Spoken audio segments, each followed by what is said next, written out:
Dear friends, colleagues, researchers, it is my great honor and pleasure to be included in the first Asia TIFO virtual conference. My name is Luna Cai. I'm going to present with my student, Chen Kaiying, about a project we did together on online EFL learning engagement. I'm going to be responsible for the first part of the report from the introduction to the methodology, while she is going to present about our findings, discussions, and implications. So this is me and this is Kaiying. Our title is A Multiple Case Study of Student Engagement in Online EFL Courses for Young Learners in China. These are the contents of this presentation. So how did we get interested in this topic? Because we first studied student engagement and then found that student engagement refers to the energy and efforts investigated in the learning process. Student engagement is very much related to academic achievement, academic outcome, and it used to be studied within the traditional face-to-face learning contexts. It is interesting also in the online new learning context because it is an emerging and increasingly popular in China. We all know that after China has established the two-child policy, it means that the parents are free to have two children and they would invest in their education the same as their first kid, of course. In order to save time, they now like to assign for online courses because they don't need to pick them up and they don't need to send them to the offline institutions, and it also saves money.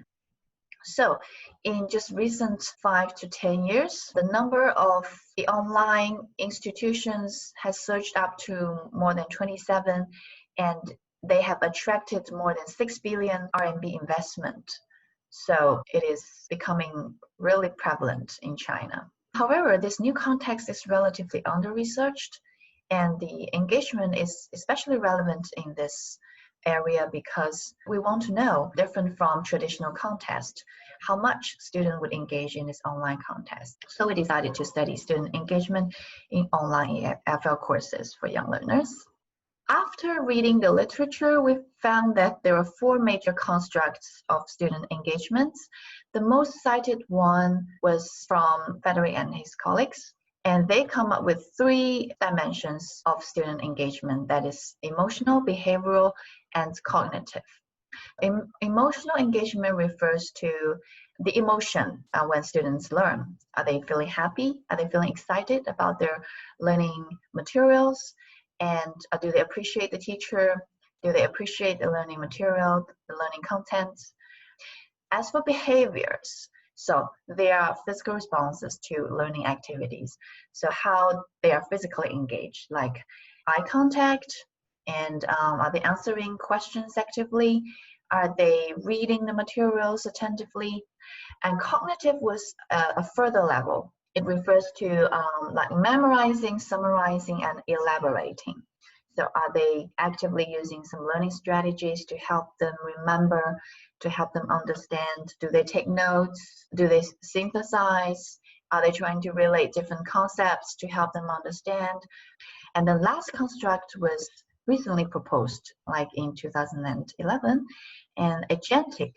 Agentic, like literally means that are they taking proactive actions, measures to make positive contribution to the instruction? Like are they giving advice to the teachers about what they want to learn and to help them adjust the teaching content and to show their interest and opinions proactively? Okay, so the 3 research questions we have are, to what extent do these young learners engage in these 4 aspects, and how do they engage?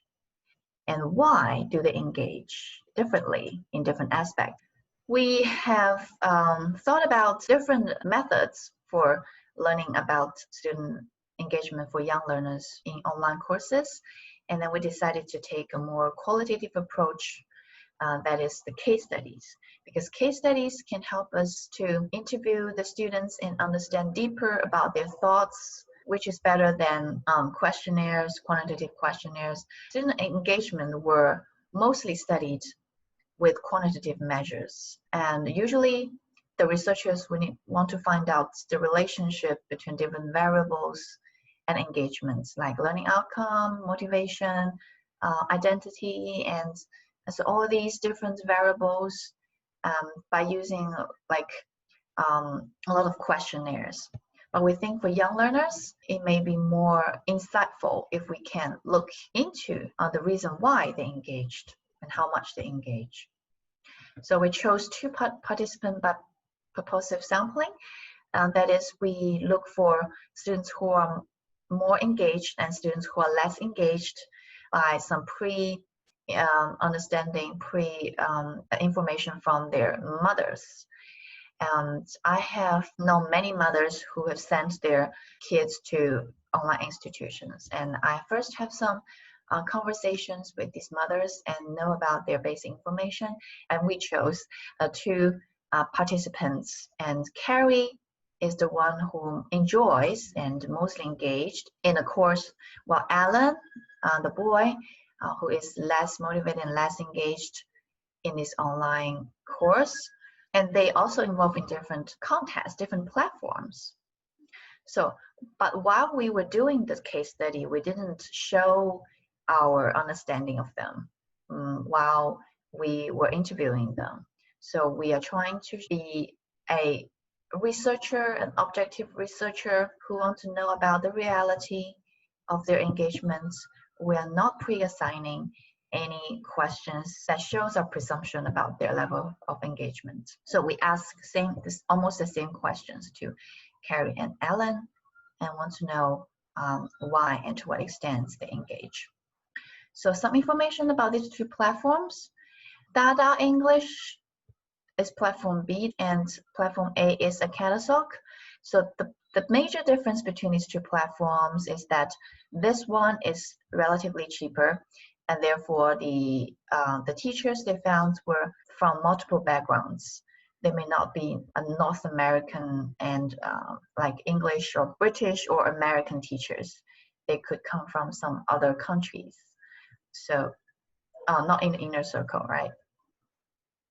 And some Southeast Asian countries like the Philippines, they would have very strong accents, but of course they all have TESOL certificates, but their English levels may vary, and the duration is similar, and their learning materials may be different because they are developed from different institutions, and they have different prices. But if you look at the platform, they look similar, right? This is Dada English, so these are the videos like of their teacher and the young learners. They can see each other here and they can interact on the screen, on this learning material.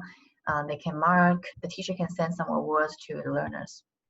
So this is Academy, so they have similar platform and layout.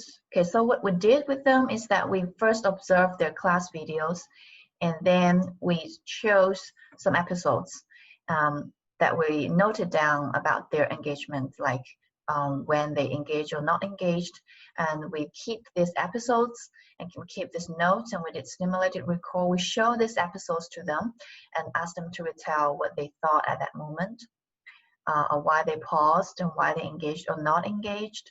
So we ask these questions to them. And when we ask these questions, we also we are very open about their answers, and we may also ask some probing questions according to what they respond as well. So at the same time.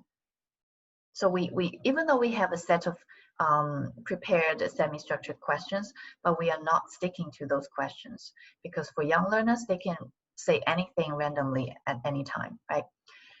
And then we use the questionnaire as well. The questionnaire was there to confirm our understanding about them. So it as a supplement for our interviews. So we give a questionnaire of scales. So these questions are very easy, like, do you like the teacher? Do you like the learning content?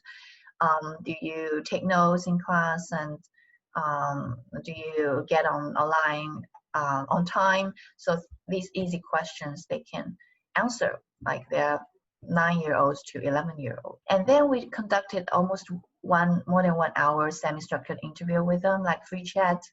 about their learning and just want to know about whether they like this course or not, and why do they behaviorally engage or not engaged.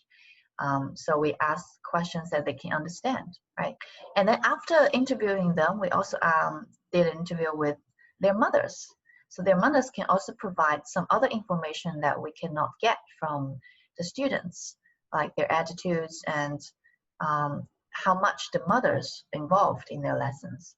And after this data collection, and we analyzed these quantitative ratings, and we also did some content analysis and coding of transcriptions, and we come up with our themes. Hello, I'm Kai Chen, and now I'm going to present the results of the present study based on the data we collected, and also have a brief discussion upon these results. First of all, we would like to answer the first research question. That is, to what extent do these two young learners engage in the online EFL courses? From these bar charts, we can see that Carrie and Alan engaged in online EFL courses at different levels with comparatively lower level of agentic engagement. We try to explain this lower level of agentic engagement from two different perspectives. First, these two young learners may not be mature enough to develop a sense of agency, which involves higher level of thinking. However, research into agentic engagement mainly focuses on adult learners and middle school students, so there tends to be little support with this interpretation from the existing literature. The second, and also a stronger explanation, would be that these two young learners get accustomed to the traditional learning mode in China. That is, teachers transmitting knowledge while students passively receiving it, in which students perceive teachers as the authority responsible for initiating questions, and therefore tend to keep silent unless they are expected to speak up. Then we would like to answer the second research question. That is, how do these two young learners engage in the online EFL courses? We try to share with you some typical examples, while it should be also noted that there are many other examples in the study. In terms of emotional engagements, Carrie was interested and curious about the learning materials and also the contents. As for Alan, he was excited when completing tasks successfully and receiving praise from his teacher. In terms of behavioral engagements, both of these two young learners answer questions raised by their teachers, and Carrie said nicely. In terms of cognitive engagements, Carrie not only connected new information with prior knowledge that was learned in school, but also understood the learning materials. In terms of agentic engagements, Carrie requested for explanation when she was confused about some terms, while Alan predicted the learning contents before the class began. Based on these findings, we can conclude that Carrie and Alan engaged in online EFL courses with various forms. We can see that there is a complex relationship across the four aspects of student engagement.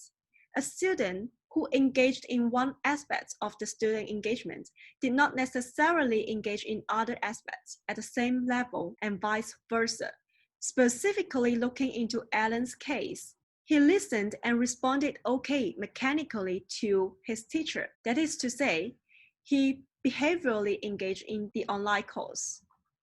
However, he did not process the information in mind and therefore failed to understand what the teacher was talking about in class, namely, no cognitive engagement involved.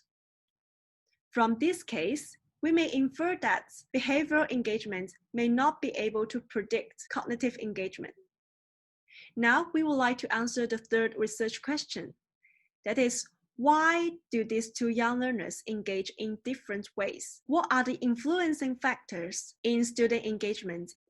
The first influencing factors we found is motivation and goal orientation. Carrie was intrinsically motivated to take the course. That is to say, she was very interested in the class. Additionally, she set mastery goals for herself that is to improve her overall English proficiency. Therefore, she was highly engaged. On the contrary, Alan showed no interest towards the class because his interest was history instead of English. Therefore, he was generally disengaged. However, there is one exception. He sets performance goals for himself, that is to win positive feedback from his foreign teacher. Therefore, he engaged in answering the questions raised by his foreign teacher and also felt excited when receiving praise. Based on these two cases, we can conclude that students' motivation and goal orientation could influence their engagement in the online EFL courses. The second influencing factor we found is teachers' praise. Alan was frequently praised by his foreign teacher. This stimulated his emotional reaction and also motivated him to answer more questions raised by his foreign teacher. Based on this case, we can conclude that teachers' praise could promote student engagement in the online EFL courses. However, Carrie assumed that foreign teachers gave praise like a matter of routine, regardless of students' performance. Therefore, she did not highly value the praise and also displayed little emotional engagement when being praised by her foreign teacher. Based on this case, we may conclude that there may be no or weak relationship between teachers' praise and students' engagement when students hold certain assumptions on it. The third influencing factor is parents' involvement. This can be shown specifically in Alan's case. Alan's mother was highly involved in Alan's learning in the online EFL course.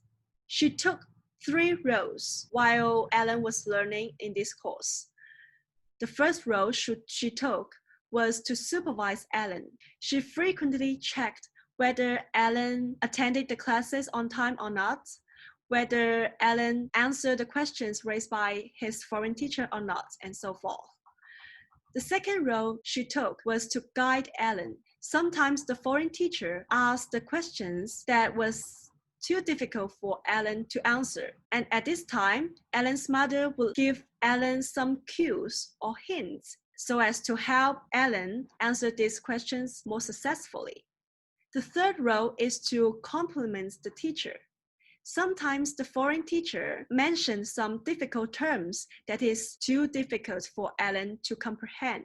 This time, Alan's mother would explain these terms in Chinese, that is their mother tongue, so as to help Alan better comprehend these concepts. The involvement of Alan's mother, on one hand, could promote Alan's behavioral engagement, such as obeying the class rules and answering the questions raised by his foreign teacher actively. On the other hand, it may also hinder Alan's agentic engagement, as Alan neither mentioned his interests nor expressed his opinions. Moreover, there may be no influence on Alan's cognitive engagement, as Alan just pretended to understand the teacher without processing the information in mind. Based on these findings, we may infer that there may be a threefold impact of parents' involvement on student engagement in the online EFL courses. Now, let me draw a conclusion. The major findings of the study include the following. First, the 2 young learners engage in the online EFL courses with various forms and at different levels. Second, a complex relationship exists across the 4 aspects of student engagement, and behavioral engagement may not be able to predict cognitive engagement. Third, students' motivation and goal orientation, teachers' praise, and parents' involvement may influence student engagement. We also have some implications. For foreign teachers, they should not consider praise as a mere routine. Instead, they need to praise their students by acknowledging their target behaviors. Also, it's important to offer some suggestions for the students' improvement. For parents, they should be cautious about their roles taken in the online EFL courses. It's unwise for them to sign up online courses for their children blindly. And this is the end of our presentation. Thank you very much.